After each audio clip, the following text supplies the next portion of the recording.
My dear viewers, triple eight miracle angel tarot റീഡിങ്ങിലേക്ക് സ്വാഗതം. എല്ലാവരും പോസിറ്റീവായിരിക്കുക. ഇതൊരു ജനറൽ റീഡിംഗ് ആണ്. നിങ്ങൾക്ക് റെസിനേറ്റ് ആവുന്നത് മാത്രം എടുക്കുക, അല്ലാത്തതെല്ലാം വിട്ടേക്കുക. എല്ലാവരും സബ്സ്ക്രൈബ് ചെയ്ത് കാണൂ കേട്ടോ. ഇന്ന് ഞാൻ ചെയ്യുന്നത് നിങ്ങളില്ലാതെ അവരുടെ അവസ്ഥ എന്താണ് എന്നാണ് ഞാൻ നോക്കുന്നത്. നിങ്ങളില്ലാത്ത അവരുടെ അവസ്ഥ എന്താണ്?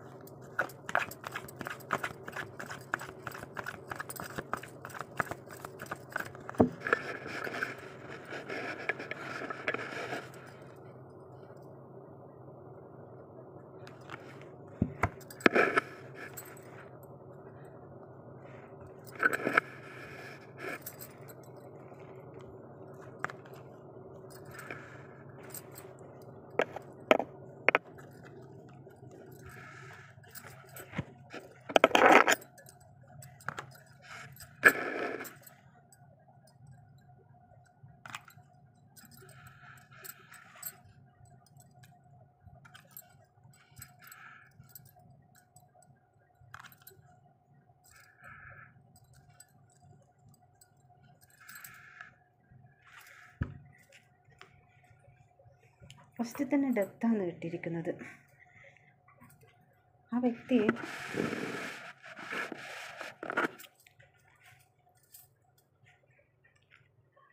വ്യക്തിയുടെ ലൈഫിൽ തന്നെ ഒരു ഡെത്ത് തന്നെ സംഭവിച്ചിട്ടുണ്ടെന്നാണ് കാണുന്നത്. ആ വ്യക്തിയുടെ ലൈഫിൽ ഒരു ഡെത്ത് സംഭവിച്ചിട്ടുണ്ട്. ആ വ്യക്തിക്ക് ഇപ്പം ഒന്നിനും ഒരു കാര്യത്തിലും ഒരു കോൺസെൻട്രേഷൻ ചെയ്യാൻ പറ്റുന്നില്ല. വളരെ സങ്കടമാണ്. ഈ ഒരു സെപ്പറേഷൻ മടുത്തു എന്നാണ് ആ വ്യക്തി പറയുന്നത്. നിങ്ങളുമായിട്ടുള്ള നിങ്ങളില്ലാതെ ആ സെപ്പറേഷൻ ആ വ്യക്തിക്ക് മടുത്തു. നിങ്ങളെക്കുറിച്ചുള്ളൊരു തിരിച്ചറിവ് ആ വ്യക്തിക്ക് ഇപ്പോഴാണ് ശരിക്കും കിട്ടിയത്. നല്ല കുറ്റബോധം കൊണ്ട് മനസ്സ് നീറുന്നതാണ്. അത്രയും കുറ്റബോധത്താൽ മനസ്സ് നീറുന്നൊരു വ്യക്തിയാണ് ഇവിടെ കാണുന്നത്. നിങ്ങളിലേക്ക് ഒന്ന് കടന്നു വരാൻ ആ വ്യക്തി അത്രമാത്രം ആഗ്രഹിക്കുന്നുണ്ട്. എന്തൊക്കെ പ്രശ്നം സംഭവിച്ചാലും ഈ ബന്ധം വിട്ടുകളയില്ല എന്ന് ആ വ്യക്തി ഉറച്ചു പറയാണ് കേട്ടോ. ഇനിയിപ്പോൾ എന്തൊക്കെ പ്രശ്നം സംഭവിച്ചാലും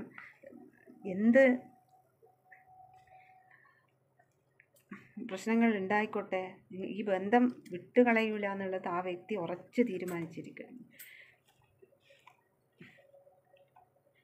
നിങ്ങളെ മുറുകെ പിടിച്ചിരിക്കുന്ന ഒരു വ്യക്തിനെ അവിടെ കാണുന്നത്. പേജ് ഓഫ് പെൻഡിക്കൽ നിങ്ങളെ തന്നെ മുറുകെ പിടിച്ചിരിക്കുകയാണ്. ആ പിടി ഞാൻ വിടൂല, അതാണ് ആ വ്യക്തിൻ്റെ അവസ്ഥ. അങ്ങനെയാണ് ആ വ്യക്തി ചിന്തിക്കുന്നത്. നിങ്ങളെ എന്നേക്കുമായിട്ട് വിട്ടുകളയാന്നുള്ള കാര്യം ആ വ്യക്തിക്ക് ചിന്തിക്കുന്നത് പോലും ഇഷ്ടമല്ല. അങ്ങനെ പറയുന്നത് പോലും ആ വ്യക്തിക്ക് ഇഷ്ടമല്ല എന്നാണ് പറയുന്നത്. നിങ്ങളില്ലാത്ത ആ സിറ്റുവേഷനിൽ ആ വ്യക്തിക്ക് ഒരു സന്തോഷത്തിലും പങ്കെടുക്കാൻ പറ്റുന്നില്ല. ആ വ്യക്തിയുടെ അടുത്ത് എല്ലാവരും ഹാപ്പി ആയിട്ട് പല ഫങ്ഷനും കാര്യങ്ങളും നടക്കുന്നുണ്ടെങ്കിലും ആ വ്യക്തി ഒറ്റപ്പെട്ടിട്ട് ഈ രൂപത്തിലുള്ളത്. അതൊന്നും കണ്ണിലേ പെടാത്തൊരവസ്ഥയാണ് ആ വ്യക്തിക്ക്. മറ്റുള്ളവരുമായിട്ട് ഒഴിഞ്ഞു മാറി നിൽക്കുന്നൊരവസ്ഥ.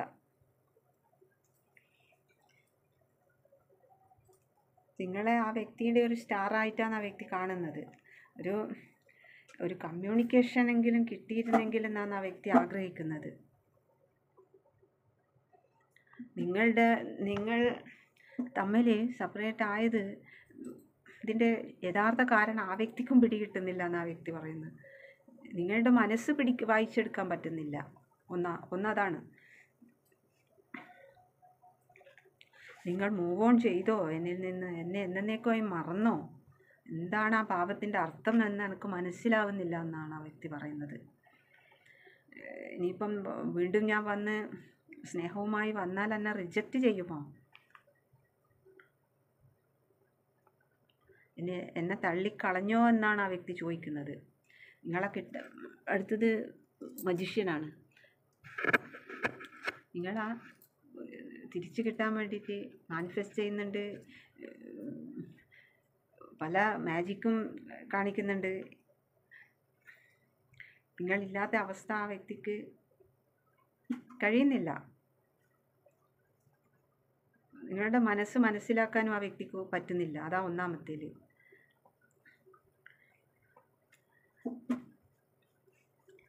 എല്ലാം ഓർത്തിട്ട് ആ വ്യക്തിക്ക് വലിയ സങ്കടത്തിലാണ് ആ വ്യക്തി. പഴയ ആ പാസ്റ്റിൽ സംഭവിച്ചതെല്ലാം നിങ്ങളുമായിട്ട് സംഭവിച്ച ആയ തെറ്റുകളെല്ലാം മറക്കാനാണ് ആ വ്യക്തി നിങ്ങളോട് പറയുന്നത്, നിങ്ങളോട് പറയാൻ ആഗ്രഹിക്കുന്നത്. അതൊക്കെ നമുക്ക് മറക്കാം. എന്തെല്ലോ തെറ്റ് ചെയ്തു പോയിട്ടുണ്ട് ആ വ്യക്തി, അതൊക്കെ ഒന്ന് മറന്ന് കിട്ടിയിരുന്നെങ്കിൽ എന്നാണ് ആ വ്യക്തി പറയുന്നത്. എൻ്റെ ട്വിന്നാണ് നീ, എൻ്റെ പാതിയാണ് നീ എന്നാണ് പറയുന്നത്. ഡൈവേഴ്സാണല്ലോ. അപ്പോൾ ആ വ്യക്തിയുടെ അവസ്ഥ എന്ന് പറയുന്നത് രണ്ടാളും സെപ്പറേറ്റ് ആയിട്ടാണ് ഉള്ളത്. പക്ഷേ ആ വ്യക്തിയുടെ അവസ്ഥ എന്ന് പറയുന്നത് ഒന്നിലും ശ്രദ്ധിക്കാൻ പറ്റുന്നില്ല, ഒന്നിലും ഒരു ഫ്രണ്ട്സിൻ്റെ കൂടെ പോലും ഇറങ്ങുന്നില്ല, ഒറ്റപ്പെട്ട് നിൽക്കുക. ഒരു കാര്യത്തിലും കോൺസെൻട്രേഷൻ കൊടുക്കാൻ പറ്റുന്നില്ല. ജോലിയിലെല്ലാം ഭയങ്കര അബദ്ധങ്ങളും മറ്റും വരുത്തി വെക്കുക. എല്ലാ കാര്യങ്ങളിൽ നിന്നും ഉൾവലിഞ്ഞ് നിൽക്കുന്നൊരവസ്ഥയാണ് കാണുന്നത്. ആ വ്യക്തി പറയുന്നത് എൻ്റെ ട്വിന്നാണ് നീ, എൻ്റെ പാതിയാണ് നീ, അത് നീ വിശ്വസിക്കുമെന്നാണ് പറയുന്നത്. നിങ്ങളെ ഭാവം ആ വ്യക്തിക്ക് മനസ്സിലാവുന്നില്ല. അതുകൊണ്ട് ആ വ്യക്തി കൺഫ്യൂഷനാണ്. ഭയം കൊണ്ട് ഉറങ്ങാൻ വരെ പറ്റുന്നില്ല. നിങ്ങൾ എന്താണ് ഇങ്ങനത്തെ തീരുമാനം എടുക്കുന്നത്? നിങ്ങളിനി എന്നെ തന്നെ ഒഴിവാക്കി പോയതാണോ? എങ്ങനെ നിനക്ക് നിൽക്കാൻ പറ്റുന്നോ? ഞാൻ ചെയ്തു പോയതിനെല്ലാം മാപ്പ് പറയാൻ ഞാൻ ആഗ്രഹിക്കുന്നു എന്നാണ് ആ വ്യക്തി പറയുന്നത്. ചെയ്തു പോയിട്ടുണ്ട്.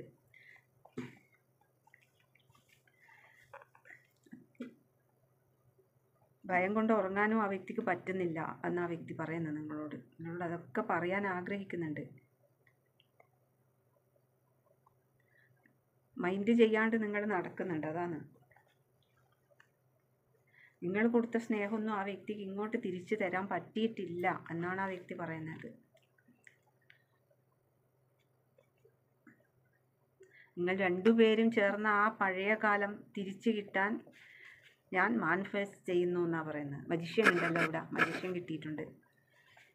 നമ്മൾ തമ്മിൽ ആ കഴിഞ്ഞ ആ പഴയ കാലം തിരിച്ചു കിട്ടാൻ വേണ്ടി ഞാൻ മാനിഫെസ്റ്റ് ചെയ്യുന്നുണ്ട്.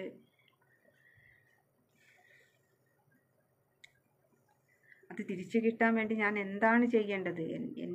എന്നാൽ കഴിയുന്നതെല്ലാം ഞാൻ ചെയ്യുന്നുണ്ട് എന്നാണ് ആ വ്യക്തി പറയുന്നത്. എൻ്റെ തെറ്റ് ഞാൻ മനസ്സിലാക്കുന്നു, തിരുത്തി വരാൻ ഞാൻ ആഗ്രഹിക്കുന്നു. അതെല്ലാം തിരുത്തിയെടുക്കാൻ ഞാൻ ആഗ്രഹിക്കുന്നു. എന്നെ തന്നെ തിരുത്തി എടുക്കണം. എൻ്റെ കയ്യിൽ ഒരുപാട് തെറ്റ് പറ്റിപ്പോയിട്ടുണ്ട്. തേർഡ് പാർട്ടി നമ്മുടെ ഇടയിലുണ്ട്. തേർഡ് പാർട്ടി നമുക്കിടയിലുണ്ട്. അങ്ങനെ നമ്മൾ തെറ്റുകൾ ചെയ്തു പോയിട്ടുണ്ട് എന്നാണ് പറയുന്നത്. നിങ്ങൾക്ക് അനുകൂലമായ ഒരു തീരുമാനം ആ വ്യക്തിക്ക് എടുക്കാൻ പറ്റുന്നില്ല. അതാണ് തേർഡ് പാർട്ടിക്ക് പറയുന്ന പോലെ നിൽക്കാനേ ആ വ്യക്തിക്ക് പറ്റുന്നുള്ളൂ. ആ വ്യക്തിയുടെ സാഹചര്യം അതാണ് ആ വ്യക്തിയുടെ ഈ ദുഃഖത്തിൻ്റെ കാരണം. അതാണ് നിങ്ങൾക്ക് അനുകൂലമായിട്ട് ഒരു തീരുമാനം എടുക്കാനും ആ വ്യക്തിനെ കൊണ്ട് പറ്റുന്നില്ല. മനസ്സിലുണ്ട് എടുക്കണമെന്ന്, പക്ഷേ അതിൻ്റെ സാഹചര്യമില്ല. തേർഡ് പാർട്ടിക്കെല്ലാം ചെയ്തു കൊടുക്കുക, തേർഡ് പാർട്ടിക്ക് വേണ്ടത് എല്ലാം ചെയ്യുന്നുണ്ട്. ഈ ഭാഗത്ത് മാത്രം എല്ലാം കൊടുക്കുന്നത് കണ്ടില്ലേ? ഈ ഭാഗത്ത് കൈ നീട്ടി നിൽക്കുന്നു. അവസ്ഥ ഇതാണ്. തേർഡ് പാർട്ടിക്ക് വീണ്ടും കൊടുത്തത് തന്നെ അധികമാണ് എന്നുള്ളത് ആ വ്യക്തിക്ക് അറിയാം. എന്നിട്ടും തേർഡ് പാർട്ടിക്ക് തന്നെ കൊടുത്തുകൊണ്ടിരിക്കുന്നത്. ഇത് വെറുതെ കയ്യോ ഇങ്ങനെ നീട്ടി നിൽക്കുന്നെടുക്കുക, ഇതിലൊന്നും കൊടുക്കുന്നില്ല. അതാണ് ആ വ്യക്തിയുടെ വേദനേൻ്റെ. നിങ്ങൾക്ക് വേണ്ടി അനുകൂലമായ ഒരു തീരുമാനം പോലും എടുക്കാൻ എനിക്ക് പറ്റുന്നില്ലല്ലോ എന്നാണ് ആ വ്യക്തി വളരെ വിഷമത്തോടെ ചിന്തിക്കുന്നതാണ്. എന്താ ഞാൻ ചെയ്യുക? ഒരു തീരുമാനവും എനിക്ക് എടുക്കാൻ പറ്റുന്നില്ലല്ലോ. മനസ്സിലുണ്ട്, പറഞ്ഞിട്ട് കാര്യമില്ല.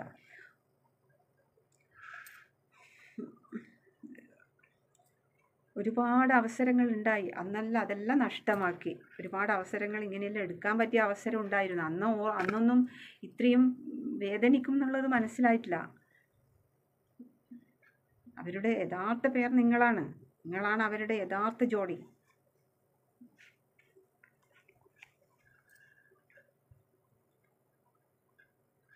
നമ്മളെ സെപ്പറേറ്റ് ആക്കുന്ന തേർഡ് പാർട്ടി ഉണ്ട് എന്ന ആ വ്യക്തി നിങ്ങളോട് പറയാണ്. നമ്മളെ സെപ്പറേറ്റ് ആക്കുന്ന തേർഡ് പാർട്ടി ഇവിടെ ഉണ്ട്.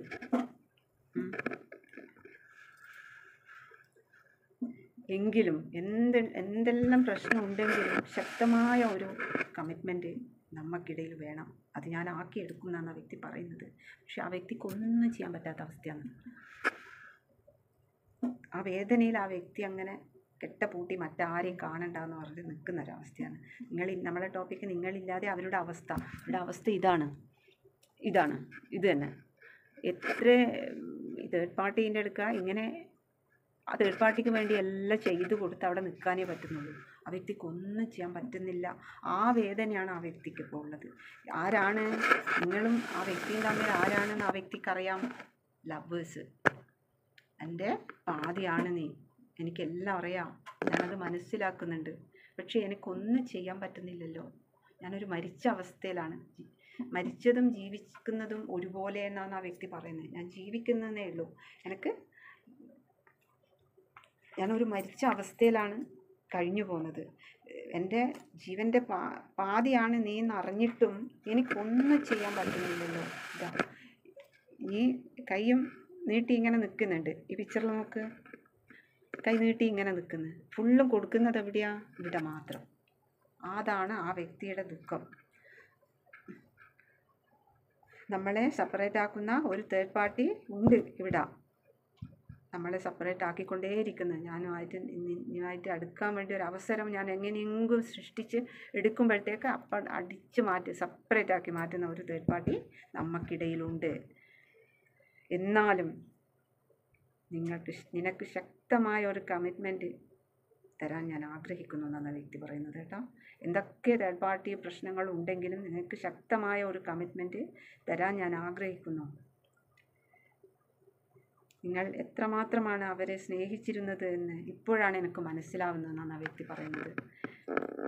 സെപ്പറേറ്റ് ആയപ്പോഴുള്ള ആ സ്നേഹത്തിൻ്റെ ആഴം ആ വ്യക്തി അന്നേരം മനസ്സിലാക്കിയിട്ടില്ല. ആ വ്യക്തി അന്നേരം അങ്ങനെ പോയി. ഇപ്പോൾ സെപ്പറേറ്റ് ആയപ്പോഴാണ് എത്രമാത്രമായിരുന്നു നീ എന്നെ സ്നേഹിച്ചിരുന്നത് എന്നുള്ളത് എനിക്ക് അതിൻ്റെ ആഴം ഞാൻ ഇപ്പോഴാണ് മനസ്സിലാക്കുന്നത്. എൻ്റെ പാതിയാണ് നീ എന്ന് അവർ മന്ത്രിക്കുക ചെയ്യുന്നു. മനസ്സിൽ ഇങ്ങനെ പറയണം, എൻ്റെ പാതിയാണ് എനിക്ക്. ഇപ്പോഴാണ് അതിൻ്റെ ശരിയായ ആഴം ഞാൻ മനസ്സിലാക്കുന്നതെന്നാണ് ആ വ്യക്തി പറയുന്നത്. ഒരു ന്യായവും ഞാൻ നിനക്ക് വേണ്ടി ചെയ്തില്ലല്ലോ എന്നുള്ള ആ ഒരു വേദന. എനിക്ക് ഞാനിങ്ങനെ ഇവിടെ ഉണ്ടെന്നല്ലാതെ എനിക്കൊന്നും ചെയ്യാനും പറ്റുന്നില്ല. ഞാൻ ഉള്ളതും ഇല്ലാത്തതും ഒരുപോലെയാണ് എന്നാണ് വ്യക്തി പറയുന്നത്. അടുത്തത് നൈറ്റ് ഓഫ് വൺസ് ആണ്. നൈറ്റ് ഓഫ് വൺസ് എന്ന് പറഞ്ഞാൽ വെരി ഇഷ്ടം ഉണ്ട്, കമ്മിറ്റ് ആവാൻ വേണ്ടിയിട്ട് ആ വ്യക്തി അത്രയും ആഗ്രഹിച്ചിട്ട് നിൽക്കുകയാണ്. അവിടെ ഒന്നും ചെയ്യാൻ പറ്റുന്നില്ല. നമുക്കിടയിൽ ഒരു തേർഡ് പാർട്ടി ഉണ്ട്. ഒരു ന്യായവും നിന്നോട് ഇതുവരെ നീ എനിക്ക് ഒരുപാട് സ്നേഹം തന്നു എന്ന് എനിക്കറിയാം. അതിൻ്റെ ഒരു അംശം പോലും എനിക്ക് അങ്ങോട്ട് തരാനും പറ്റുന്നില്ല. എനിക്ക് ഒരു ന്യായവും നിനക്ക് വേണ്ടി എനിക്ക് ഒരു ആക്ഷൻ എടുക്കാനോ നിനക്ക് വേണ്ടി ഒരു നല്ല വാക്ക് പറയാനോ നീ എൻ്റെ ഒരുപാട് ചോയ്സുള്ള വ്യക്തിയായത്. പക്ഷേ ആ വ്യക്തിക്ക് അതൊന്നും വേണ്ട. ആ വ്യക്തി എൻ്റെ ജീവൻ്റെ പാതിയാണ് എന്നുള്ളത് നിങ്ങളെ തിരിച്ചറിഞ്ഞിട്ട് പോലും ഒരു നല്ല വാക്ക് പറയാൻ പോലും ആ വ്യക്തിക്ക് കഴിയുന്നില്ലല്ലോ എന്നാണ് ആ വ്യക്തി പിന്നെയും ഇങ്ങോട്ട് തന്നെ കൊടുക്കേണ്ടി വരുന്നത്. അതാണ് ഉയർന്ന ഊർജം എല്ലാം സംഭരിച്ചിട്ട് ഞാൻ നിന്നിലേക്ക് എത്തിച്ചേരും എന്നാണ് ആ വ്യക്തി പറയാൻ ആഗ്രഹിക്കുന്നത്. പക്ഷെ നീ എല്ലാം വരുമ്പോഴത്തേക്ക് നീ എന്നെ ഒഴിവാക്കിയിട്ട് പോയോ? നിൻ്റെ മനസ്സിലെ ഉള്ളിലുള്ളിൽ എന്താണ് എന്നുള്ളത് എനിക്ക് മനസ്സിലാവുന്നില്ലല്ലോ എന്നാണ് ആ വ്യക്തി നിങ്ങളോട് പറയുന്നത് കേട്ടോ.